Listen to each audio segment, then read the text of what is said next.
try to express how words have perspective. And so we can do this real quickly. The word bound can mean like mummified. Yeah. Right? The word buckle could mean like stumble or bend over, right? Yeah. Grip. The word hold up could be I'm restrained, right? The word left could mean I'm the only one still here. And the word stuck could mean I can't leave. Agreed? Yep, got it. Bound and determined. Bound for glory. Buckle down and do whatever it takes, right? Yeah. Hold up, you lifted me. Left, thank goodness you were left with me and didn't leave the room. And stuck with it. Same words, just, okay, now what are we going to do? Now let's go solve a problem and say we're bound to determine. Now we're bound by limitations. Doesn't mean it's going to be so easy. Powerful. Well, I think there's two things in the examples. First off, I was also thinking about like my marriage and what a powerful marriage tool that could be, right? To just like always remember, because how often do we say our husbands or our wives' names and maybe with some different tonalities, right? Like Gary, right? Or Gary, like there's so many different ways. And then simultaneous to that is this knowing that like the perspective of everything. People say perspective matters, right? Just change your perspective.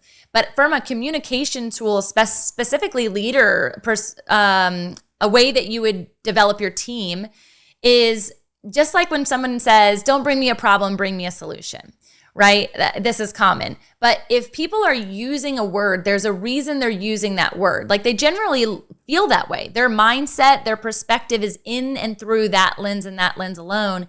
And so I am now challenged. I always come to these with a desire to like, what can I learn? What spirit of conviction? Like, what does God have for me? Is the gift of words, utilizing my love for them and actually using those words to flip their perspective in that very moment.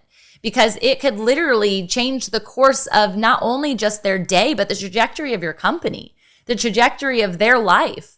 And so that could be the language that you're using for your spouse, your team members, yourself, right? Like we look to our own selves and say words over us all the time. And so I'd be curious if people, as they're thinking about this, what words, you guys have to drop them in the comments, what words do you say over yourself that are actually a sword of pain rather than can be a sword of the spirit and lift you up on the other side of that? It's so, so fun. Like it's a fun game. I'm excited to play. Yeah, so that again, it's quick. It's not a big deal. It's not a workbook for 6 weeks. It's okay. Now let's sit down and how can we use it? And it's proven to be helpful for me. And the feedback is that you just need a little bit of spark. Yeah. And drive you to action. Yeah. Well, and I think too, I think about it from a mission statement or a value statement as well. It could even be associated to a project by project basis of like, okay, this year, my word this year was risk, right? It's like Dan Britton does the one word. And I like really lean into that specific word. I'm like, Lord, you gave me this word. What did you mean? Currently, I'm not liking it, okay? Just to be completely transparent. But what if you could get an entire team behind a word and that's the mission of said project or mission of said year, and that could truly put emphasis on the ailing points of your company or the trajectory points of where you want to go. Exactly. So cool. And a simple example is two companies merge. Yeah. What's the culture? We've done that before where we break into groups and come back with so cool 3 or 4 different versions of what culture means. And then the CEO has at least something to work with as they're kind of trying to figure out, because the engagement aspect, right? And employee retention and all those things about joy in your job and all that are top of mind. So that's another key way to apply how you use your words. Man, that's so cool, Bruce. So as you're like moving more into this vein from the speaking and teaching and writing perspective, what do you want to see? Like, what do you want to do? Do you have other projects in mind or open doors that you want to walk through? Yeah, absolutely. It's speaking. It's programs with organizations that really are wanting to make an impact top to bottom. Awesome. So sometimes it's a keynote. Hey, we got an hour and we just want to bring you in. Other times it's we want to put together a program where I may not write out everything as their program, but I want to be an integral part of how the communication steps work. What words are you going to choose to use when you do these sorts of things? And there's a lot around, especially new employees, either out of college or first job or making a transition to middle manager, where a feeling of belonging, a feeling of really contributing, and really being seen. An aspect of that is how does that communication happen, right? Yeah. Someone can walk down the hallway and say, whatever, or they can walk down the hallway and say, whatever it takes. Yeah. Two different So cultures, cool. 2 different energies. So cool. It makes me so excited. I think, are you doing this? Because I haven't actually listened to your podcast because I didn't even know you had one until I read your bio. So can I have a word with you? Are you doing like what you do through your book, or are you talking more to premises of words? Yeah, so I have a partner, Heather Carter, and Okay. Heather and I, she's an author and a speaker as well. And Cool. I've been always wanting to do this. So, I've been on a lot and it's so much fun. And I thought, Yeah. there's something that we just need to keep this thing going. Mm-hmm. So Heather and I will get together. Sometimes we'll have guests, but we're in our second episode now, and we just pick a word.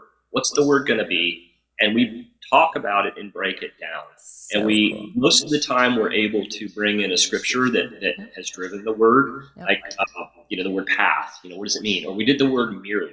Oh my gosh, right? The reflection, right? Yes. The log in my eye versus the splinter in yours. Yes. It's hard to look in the mirror. Why? Wow. We just spend 20 or 15, 20, maybe 30 minutes on an episode. It's called Can I Have a Word with You? And it's just fun because we just turn it on and say, what are we going to talk about today? We usually have the word we're going to do, Yeah. but we just let it go. And yeah, that's been a blast. So much I fun. love that. Well, good. I was like, gosh, am I a terrible friend? I had no idea he had this. So that makes me feel better. Well, hey, listen, we have been, we are even in the book and the speaking, I'm really low promo guy. I really feel like, I say this a lot, that I'm basically on a gravel path, and the Lord has me with his hand behind him, and up in front of that path, 600 feet, is a dump truck, and God's just shoveling out gravel. If I just stay on the path, I'm going to be fine. So I'm not really doing a whole lot, except really word of mouth and where I'm making an impact, because that's really where I want to go. I want to go where there'll be an impact.